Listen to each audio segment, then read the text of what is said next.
Hey there, my friend. Welcome back. So great to have you here today. So listen, I've got a ton of ideas to share with you about practicing spoken English right at home. Home alone. Yeah, that sounds like a movie, doesn't it?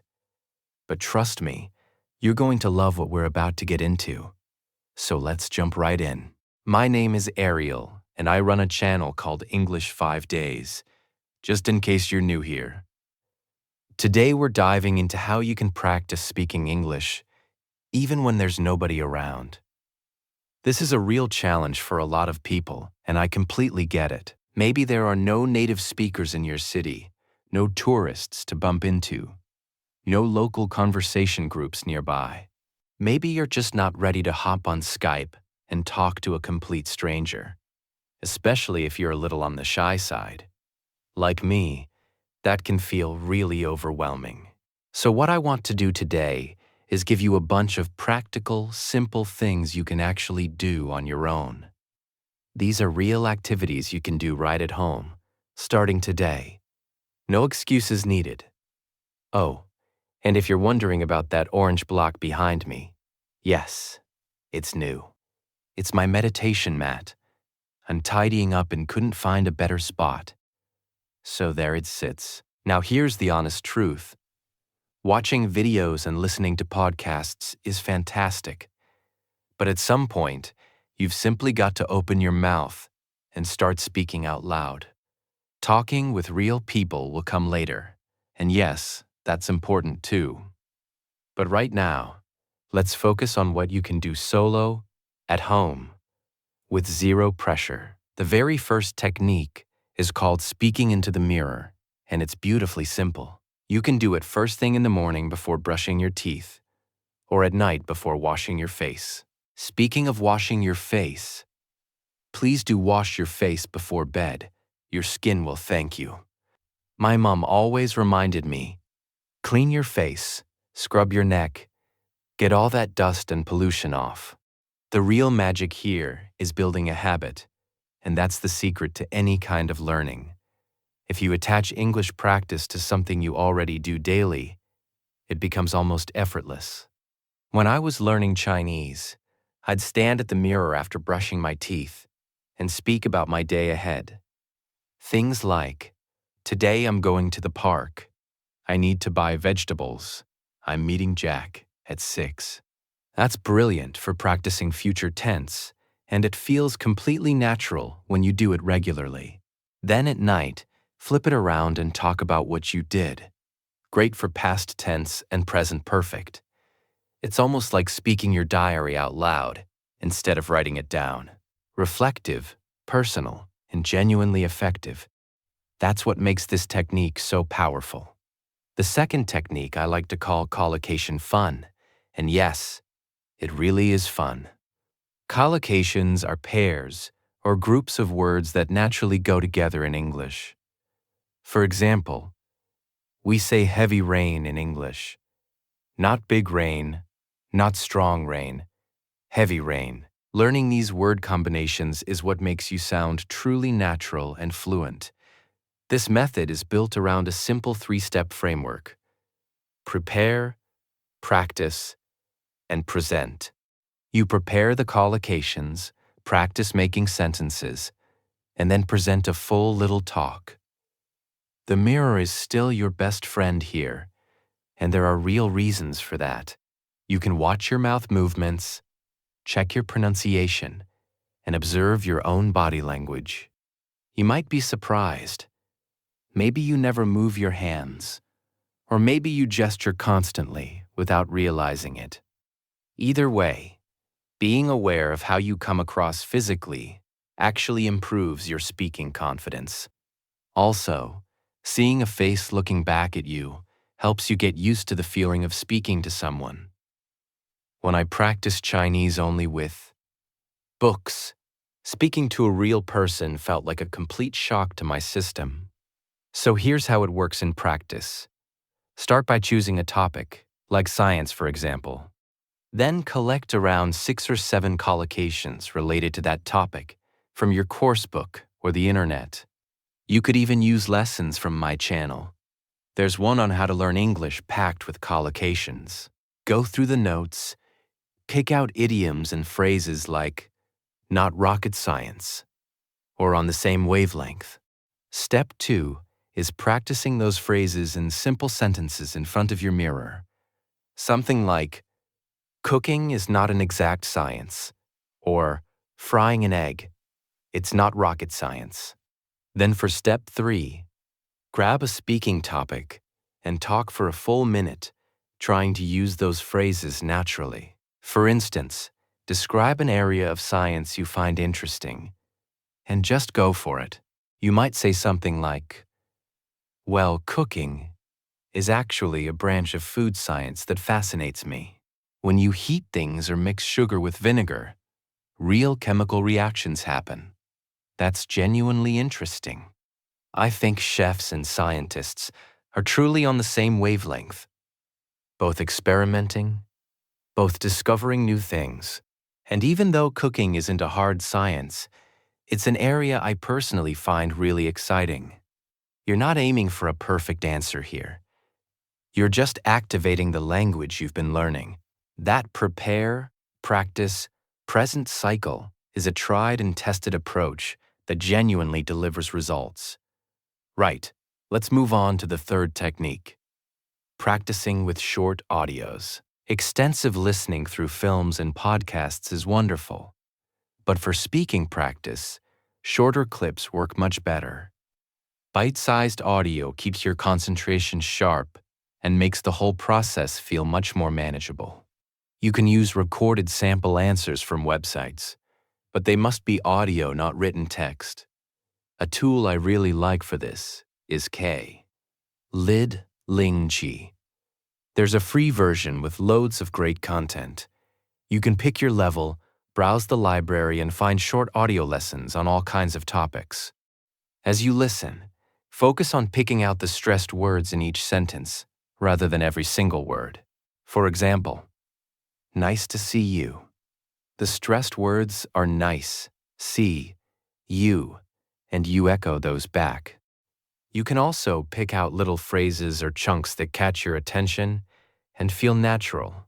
Things like a little bit of soccer or a little bit north. These chunks are golden for your speaking. Once you finish listening, close the transcript and try to retell what you heard in your own words.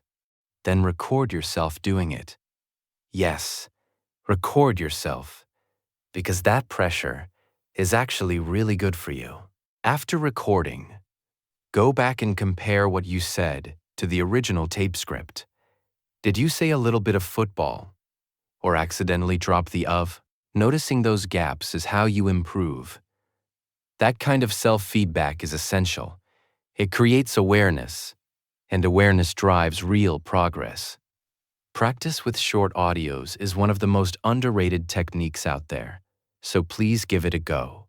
Next up, and this one is genuinely enjoyable, imitate your favorite English-speaking actor. Pick someone you love watching and copy everything. Their voice, their accent, their gestures, their expressions. This works because of something really important, and that's your identity as an English speaker. Many learners wear a kind of mask when speaking a foreign language, and that mask actually reduces anxiety. When you're pretending to be someone else, mistakes don't feel personal. You're just playing a character. It takes the embarrassment out of the equation and makes the whole experience way more fun. A great example is Rowan Atkinson playing Johnny English. Try copying that deadpan, confident delivery. Something like, let me clear up the uncertainty for you. Say it exactly as he would, body and all. Do this at home. Obviously, please don't walk into a shop doing your Johnny English impression, but behind closed doors, becoming a character is a brilliant way to free up your speaking voice. The next idea is to send voice messages instead of text messages. If you use WhatsApp or Facebook Messenger, you probably send written texts. Switch to audio instead. Find a friend or family member who's up for practicing English with you and start sending voice notes back and forth.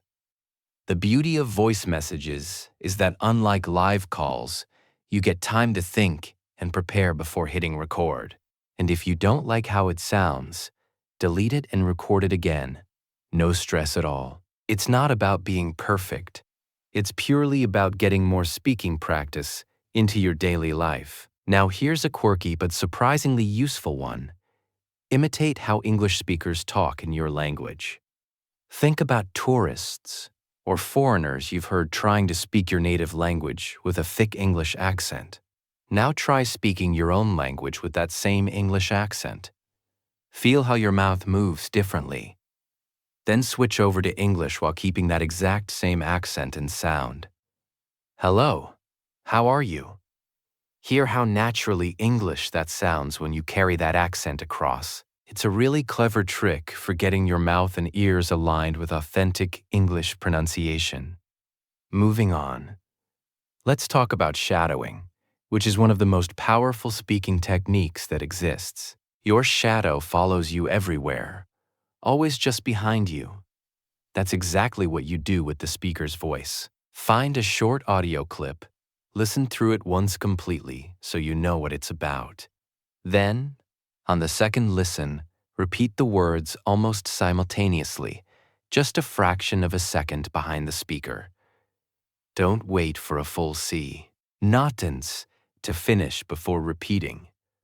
Stay right on the speaker's heels the whole time. This forces you to pick up on natural word stress and intonation, which are absolutely critical for sounding fluent. It feels very difficult at first, and that's completely normal. Stick with it, because it gets easier fast. You might even notice yourself picking up the speaker's accent without even trying, which is pretty amazing. Next up is responding. And this one targets one of the most common problems learners face in speaking situations. Most students prepare answers to questions they already know, but real conversations throw unexpected questions at you. When something surprising comes up, a lot of people freeze. I don't know what to say. The solution has two parts. First, build up your general knowledge on common topics so you always have something. Second, if you're genuinely caught off guard, use a time filler like "let me think about that" or "let me see." But most importantly, you need to actually practice responding to questions you've never seen before. If you have a speaking partner, take turns bringing surprise questions to each session.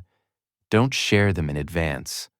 It feels uncomfortable at first, like any new challenge, but you build that skill quickly with repetition. If you're practicing solo, head over to my YouTube channel. There's a playlist of spoken stories you might have missed. At the bottom of the playlists, there are episodes that ask you questions automatically on shuffle. The questions come one after another, and you simply respond. You genuinely don't know what's coming next. You can also build your own version of this on YouTube. Set it to shuffle and practice responding freely. The final technique is to describe what you see around you, and you can do this anywhere. Start with just individual words: bicycle, path, woman, phone, trees, what ever catches your eye. Then build those words into collocations and natural chunks: riding a bike, glued to her phone, having a picnic. Then take those chunks and stretch them into full sentences that flow naturally together.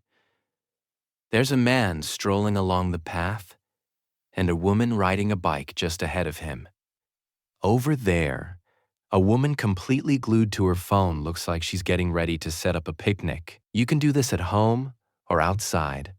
And don't worry about looking strange talking in public these days. Everyone walks around talking out loud on their phones now, so nobody will even give you a second glance. And if you're still self-conscious, just pretend you're a spy reporting back to headquarters. Like Johnny English. Hello, yes. There's a suspicious woman on a bicycle, and she appears to be approaching a picnic. Send backup. The key is to move from single words to collocations to full sentences. That's the natural progression. It's simple, it's flexible, and you can practice it literally anywhere at any time throughout your day.